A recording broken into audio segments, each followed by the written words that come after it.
Untitled. Address the patient by name and let the patient know that you're here to give range of motion exercise. The patient's going to tell you okay, that gives you permission to proceed. You're going to do the hand washing technique, and after the hand washing technique, you're going to come back to the client to check the ID to make sure he or she is the correct client that you're rendering the skill. She is, so I'm going to proceed. I'm going to provide the privacy. Now I want the other lady to see what I'm doing. I'm going to lock the wheels. I'm going to raise the bed to my level to ensure proper body mechanics, and we're ready to proceed. So the patient is fully dressed and she's laying on the bed. She's not covered, and we're going to do the range of motion exercise. You're going to do range of motions upper or lower. We don't know which one, so I have to show you all of them. The first range of motion exercise is going to be to the arm, and you're going to start with the shoulder. You're going to give range of motion to the shoulder, then the elbow, and then the wrist. After you do the whole arm, you might be asked to do the lower range of motion for me, not the state board. Lower range of motion will consist of the hip, the knee, and the ankle. So we're going to start with the upper range of motion exercise. This is passive range of motion exercise. Passive means that you give the skill onto the client.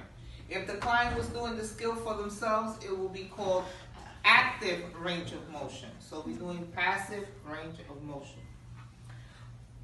First skill we're going to do is the shoulder.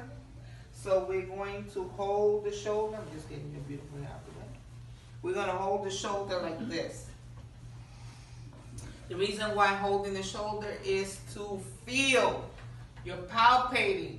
You can feel if there's swelling.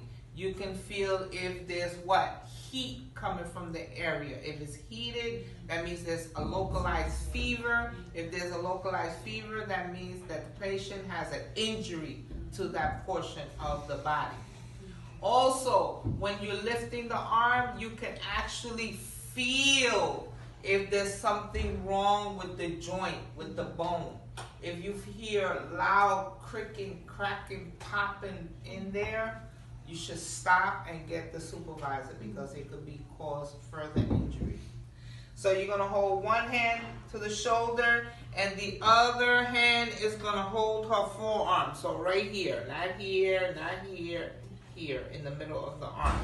The reason for that is to try to keep the arm as straight as possible. You're going to give 3 of the exercise. That means you're going to exercise that joint 3 times each. We're going to do extend and hyperextend of the shoulder. So you're going to extend the arm and then you're going to further bring it up. That's hyperextending the arm. So we're going to do 3 of those. Hold here, hold here. All right, Ms. Jones, on the count of 3, I'm going to raise your arm. Let me know if you feel any pain or discomfort. Ready? Okay. 1, 2. I forgot she pops and clicks it. She's the original Rice Krispies. She pops and clicking and all kinds of stuff coming on. All right. So I did the extend and the hyperextend. Now we're going to do abduction, adduction. ABB, away, ab. ADD, close, bring it to the body. So ab, add. So you hold the arm in the same direction, you stand back, and you're going to bring the arm towards you. 1, 2, 3. Now we're going to move on. We're done with the shoulder. Up and down, side to side. Now we're going to do the elbow. The only thing the elbow can do is bend. It can't do nothing. So we're flexing the elbow. So you're going to stand back. You're going to bring the arm out. You're going to hold your hand underneath the elbow. You're going to turn the hand so you can see the palm of the hand. And you're going to bend. 1, all the way down. 2, all the way down. 3, all the way down. And place it back. Ask the patient if they feel any pain or discomfort. They don't, you move on to the next one. So the next one is the wrist. So you're going to make sure that the elbow is resting on the bed. You're going to take one hand, hold here, the other hand, hold her beautiful hand. And you're going to give the exercise to the wrist. You're going to flex, extend, and hyperextend the wrist. So flex, extend, and hyperextend. You're going to do it all in one rhythm, 3 times each. 1, 2, 3. And place the hand back down. So the arm is complete, nothing else to do.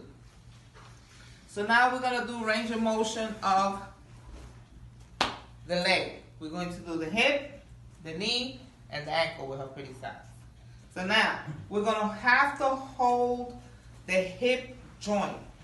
You have to find where the hip is at. So you find out where the hip is at. The hip is right here. I can feel the bone. You place your thumb on the bone area, and then you're going to wrap your hand around the hip. In order to do that, your hand might touch her backside, so you have to let her know what you're going to do so she don't feel uncomfortable like you're, sexually harassing her. All right, Ms. Jones, so I'm going to hold your hip. In order for me to hold your hip,